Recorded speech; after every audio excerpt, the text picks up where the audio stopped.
Hello everyone, welcome to Bluebell online study. Friends, आज इस video में हम करंट अफेयर जनवरी से फरवरी 2024 के जितने भी इम्पोर्टेंट करंट अफेयर न्यूज़ थे उनको हम MCQs बेस पे डिस्कस करेंगे। ये हमारे वीडियो का पार्ट 4 है और इससे पहले के वीडियोस में हमने जन से लेके फेब 2024 के जितने भी इम्पॉर्टेंट क्वेश्चंस बनते थे, इन 2 मंथों के हमने सभी इम्पॉर्टेंट क्वेश्चंस को कवर करने की कोशिश की है। ये पार्ट 4 है। इससे पहले के वीडियोस आपको प्लेलिस्ट में अवेलेबल हो जाएगा। तो चलिए फ्रेंड्स, वीडियो स्टार्ट करते हैं। सबसे पहला क्वेश्चन है, गणतंत्र दिवस समारोह के हिस्से के रूप में भारत पर्व 2024 कहाँ आयोजित किया जाएगा? इसका आंसर है फ्रेंड्स बी, लाल किला, दिल्ली। भारत पर्व 2024 गणतंत्र दिवस समारोह के हिस्से के रूप में दिल्ली में आयोजित किया जाएगा और ये 23 जनवरी 2024 से 31 जनवरी 2024 तक लाल किले और इंडिया गेट के आसपास के क्षेत्रों में आयोजित किया जाएगा। उसके बाद नेक्स्ट क्वेश्चन है, प्रधानमंत्री राष्ट्रीय बाल पुरस्कार निम्नलिखित में से किस श्रेणी में प्रदान किया जाता है?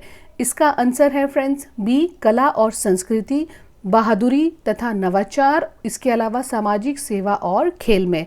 इन सभी ऑप्शंस को भी हम 1 बाय 1 डिस्कस कर लेते हैं। प्रधानमंत्री राष्ट्रीय बाल पुरस्कार 6 श्रेणियों में प्रदान किया जाता है। ठीक है, कौन कौन से वो 6 श्रेणियां हैं? कला और संस्कृति हो गया, बहादुरी के क्षेत्र में, नवाचार के क्षेत्र में, सामाजिक सेवा तथा खेल के क्षेत्र में। कला और संस्कृति इस श्रेणी में संगीत, नृत्य, नाटक, चित्रकला, शिल्पकला और अन्य कलात्मक गतिविधियों में उत्कृष्टता प्राप्त करने वाले बच्चों को प्रधानमंत्री राष्ट्रीय बाल पुरस्कार से सम्मानित किया जाता है।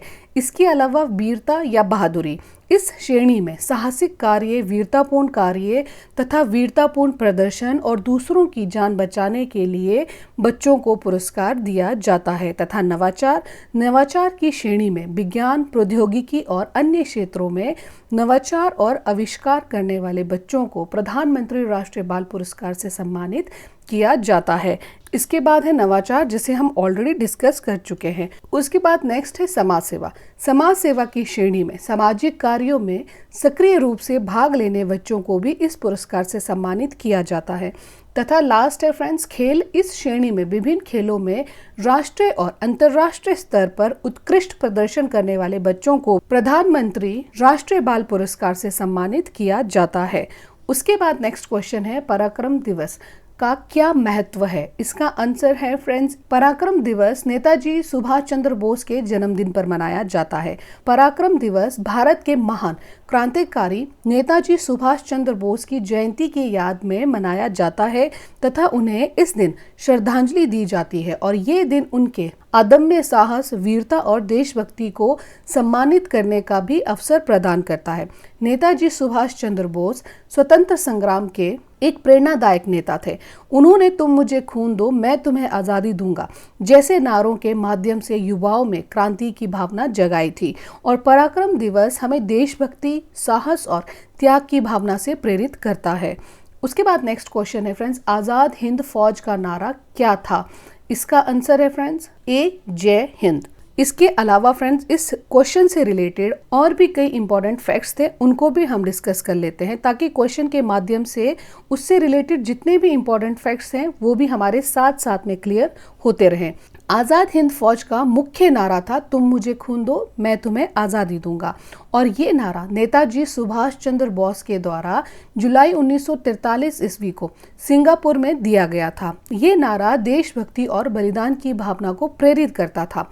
इसके अलावा आज़ाद हिंद फौज के और भी नारे थे, जैसे जय हिंद, दिल्ली चलो, स्वतंत्र हमारा जन्मसिद्ध अधिकार है तथा आज़ाद हिंद फौज जिंदाबाद।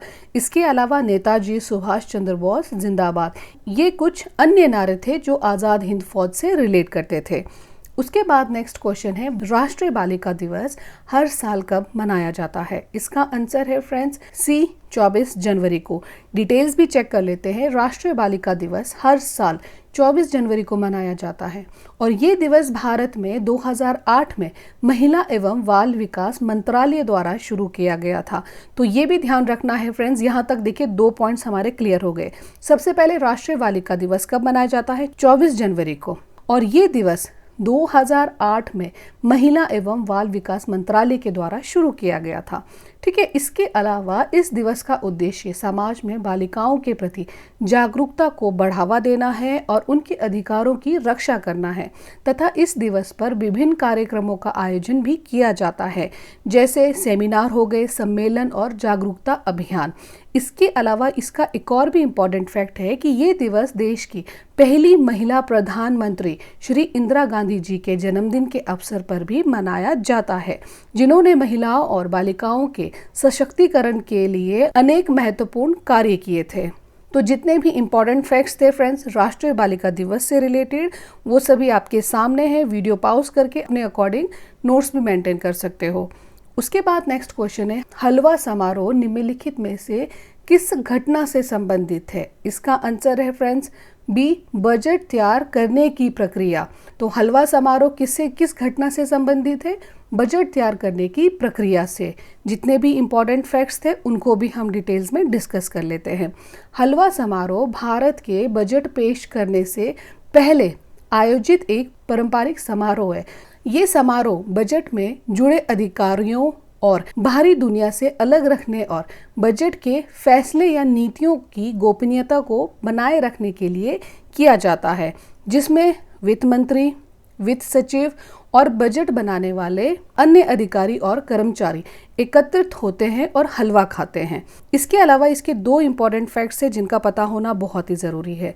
जैसे 2020 में कोविड-19 महामारी के दौरान हलवा समारोह आयोजित नहीं किया गया था। इसके अलावा 2021 में हलवा समारोह को वर्चुअल तरीके से आयोजित किया गया था। तो ये कुछ और भी इम्पॉर्टेंट फैक्ट्स थे हलवा समारोह से रिलेटेड।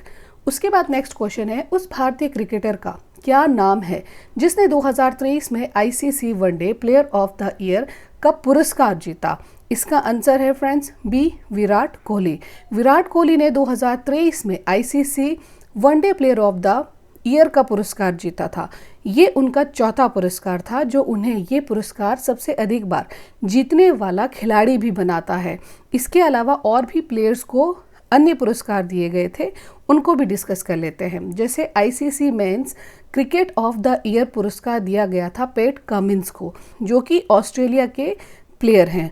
इसके अलावा नेक्स्ट पुरस्कार ICC test cricketer of the year का पुरस्कार दिया गया था उस्मान ख्वाजा जी को, जो कि ऑस्ट्रेलिया के ही प्लेयर हैं, तथा ICC T20 cricketer of the year ये पुरस्कार दिया गया था सूर्य कुमार यादव जी को, जो कि भारत के प्लेयर है। उसके बाद नेक्स्ट क्वेश्चन है, 2024 में गणतंत्र दिवस परेड की जुड़वा थीम क्या थी? इसका आंसर है फ्रेंड्स बी, विकसित भारत और भारत लोकतंत्र की मातृका। इनके जो इम्पोर्टेंट फैक्ट्स हैं उनको भी जान लेते हैं ताकि इन फैक्ट्स के माध्यम से ये आंसर है वो और अच्छे से क्लियर हो सके। विकसित भारत ये थीम भारत के आर्थिक विकास और प्रगति पर केंद्रित थी। इसमें भारत की आत्मनिर्भरता, नवाचार और वैज्ञानिक प्रगति को प्रदर्शित किया गया था। और इसके अलावा भारत लोकतंत्र की मातृका ये थीम भारत की मजबूत लोकतांत्रिक परंपराओं और मूल्यों पर केंद्रित थी।